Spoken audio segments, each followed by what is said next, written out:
Hello students, welcome back to my YouTube channel. तुमचं Suvarna classes या माझ्या यूट्यूब चॅनलवरती खूप मनापासून स्वागत करते. आज आपण इयत्ता 7वीच्या ब्रिज कोर्समधील ॲक्टिव्हिटी 41वी पाहतोय. तर सुरुवात करूयात आपण लर्निंग आउटकम्सने. तत्पूर्वी तुम्ही माझ्या चॅनलवर जर नवीन असाल तर प्लीज माझ्या चॅनलला सबस्क्राईब करायला विसरू नका, कारण सबस्क्रिप्शन हे बिलकुल फ्री आहे. त्याच्यासाठी कोणते पैसे तुम्हाला पे करावे लागत नाहीत. So please subscribe to my channel आणि व्हिडिओ शेवटपर्यंत पहा. आवडला असल्यास लाईक जरूर करा. जाऊयात आपण लर्निंग आउटकम्सकडे. पहा काय आहेत ते. Reads aloud using proper pause, pace and volume. म्हणजे काय तर योग्य गती, विराम आणि आवाजासहित वाचता यायला पाहिजे. पाहिजे reads to seek information from notice board, charts, tables and other graphic presentation. सूचना फलक, तक्ते आणि इतर ग्राफिक प्रेझेंटेशनमधून माहिती मिळवण्यासाठी वाचतो. त्यानंतर reads in order to obtain information, माहिती मिळवण्यासाठी वाचतो. त्यानंतर refers to dictionary and printed and electronic reference materials to check meaning, spelling and usage etcetera. म्हणजे काय, शब्दलेखन आणि वापर तपासण्यासाठी डिक्शनरी आणि इतर इलेक्ट्रॉनिक मटेरियलचा वापर करू शकता. तर या पद्धतीने हे लर्निंग आउटकम्स दिलेले आहेत. पहा इन्स्ट्रक्शन फॉर स्टुडंट्स काय आहेत ते पहा. Read the lesson 4.2 Molai's Kathoni standard 6 textbook page number 83-86. इयत्ता 6वीतील पेज नंबर 83-84 वरील मोलाइज कॅथोनी हा लेसन तुम्हाला वाचायचा आहे. Second, underline the new or difficult words they find during reading. नवीन किंवा अवघड शब्दांखाली अंडरलाईन करायचं आहे. कधी तर वाचत असताना, ड्युरिंग रीडिंग. त्यानंतर third, find out the pronunciation and meaning of these words with the help of their teacher. शिक्षकांच्या मदतीने त्या शब्दांचे प्रोनाऊन्सिएशन म्हणजेच उच्चार आणि त्याचे अर्थ शोधायचे आहेत.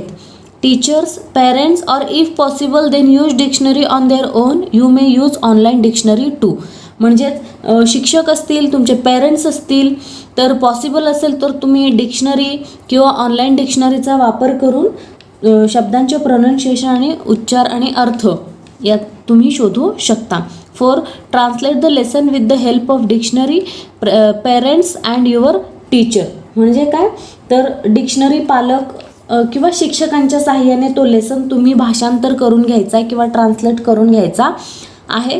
5th, complete the given activity after your reading. आणि खाली ॲक्टिव्हिटी सोडवायला दिलेली आहे. ती ॲक्टिव्हिटी हा मोलाइज कॅथोनी हा लेसन वाचून झाल्यानंतर सोडवायचा आहे. लर्निंग ॲक्टिव्हिटी पाहूयात आपण काय आहे. पहा इथे खाली दिलेलं आहे. Read the following chart and frame as many sentences as you can. हा चार्ट तुम्हाला वाचायचा आहे आणि तुम्हाला जेवढे शक्य असतील तेवढी वाक्य बनवायची आहेत. हा चार्ट नीट पाहून घ्या. इकडे पार्ट 1 आणि पार्ट 2 दिलेला आहे. त्याच्यावरून आपल्याला सेंटेन्सेस तयार करायचे आहेत.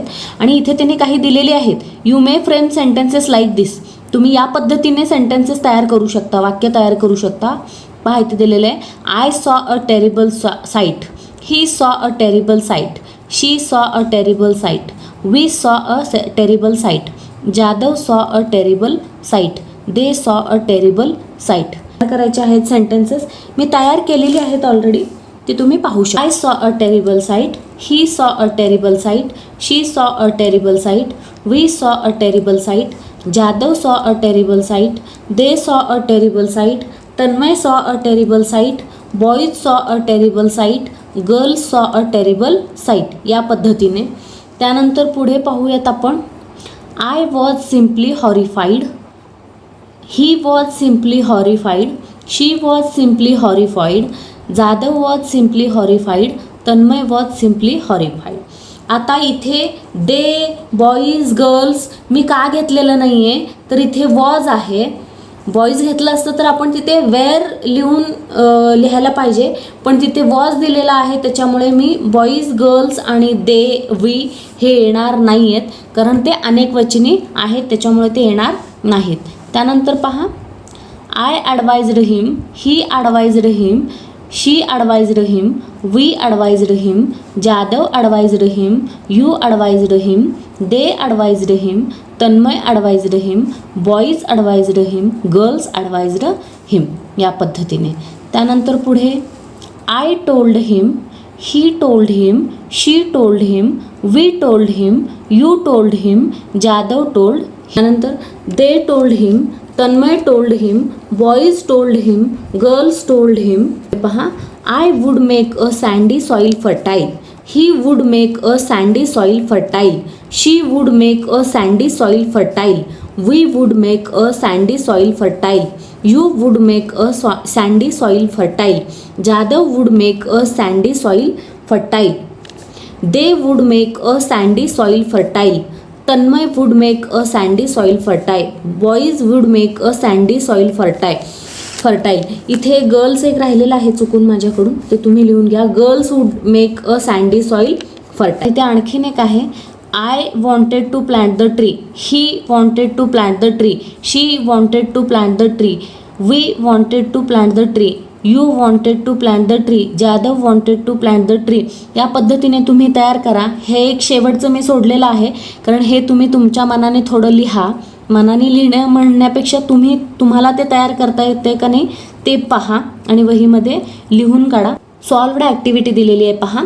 I saw a terrible site, he saw a terrible site, Jadhav saw a terrible site. आपण मगाशी ते जे तयार केलेले आहेत तेच आहे. Practice, read aloud the meaningful sentences that you have framed. म्हणजे तुम्ही तयार केलेली वाक्य ही जोराने मोठ्याने वाचायची आहेत. You may change the words from both the column, add other examples from the text or on your own and frame more meaningful sentences. आणि मगाशी जे 2 कॉलम होते त्या कॉलममधील शब्द बदलून तुम्ही आणखीन तुमच्या मनाचे शब्द टाकून तिथे सेंटेन्सेस तयार करू शकता असं त्यांनी सांगितलेलं आहे. त्यानंतर एक्सटेन्शन ॲक्टिव्हिटी काय आहे. First, read the lesson again and underline the verbs. आणि आता इथे तो लेसन जो आहे मोलाइज कॅथोनी, तो लेसन तुम्हाला पुन्हा एकदा वाचायचा आहे आणि त्याच्यामधील व्हर्ब्स अंडरलाईन करायचे आहेत. व्हर्ब्स म्हणजे काय, क्रियापदे. क्रियापद म्हणजे काय, तर वाक्याचा अर्थ पूर्ण करणाऱ्या शब्दाला काय म्हणतो आपण, आणि वाक्याचा अर्थ पूर्ण करून वाक्याची क्रिया दर्शवणारा जो शब्द आहे त्याला आपण काय म्हणतो, क्रियापद असं म्हणतो. तर अशा क्रियापदाच्या खाली अंडरलाईन करायचा आहे. Second, watch the lesson on YouTube, search Molai's Kathoni a story of Jadav Payeng, listen it again, read and repeat. यूट्यूबवरती ही स्टोरी तुम्हाला पाहायची आहे. Prepare a poster on plant at least 2 trees each. आणि तुम्हाला प्रत्येकी 2 झाडं लावायला पाहिजे याच्यावरती पोस्टर तयार करायचं आहे. मग ते पोस्टर तुम्ही कसं तयार करणार, त्याच्यासाठी मी तुम्हाला दाखवते कसं तयार करायचं. ते तुम्ही तयार करून तुमच्या शिक्षकांना प्रेझेंट करू शकता. इथे दिसते ना तुम्हाला स्क्रीनवरती, या पद्धतीने तुम्ही पोस्टर बनवून तुमच्या शिक्षकांना दाखवू शकता. या पद्धतीने पहा, इथे पण आहे. हे तुम्ही पोस्टर तयार करायचे आणि तुमच्या शिक्षकांना दाखवायचे. इथे ही आपली ॲक्टिव्हिटी संपलेली आहे.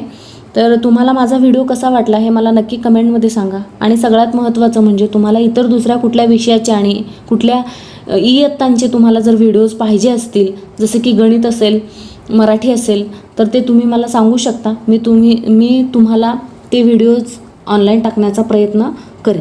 थँक्यू.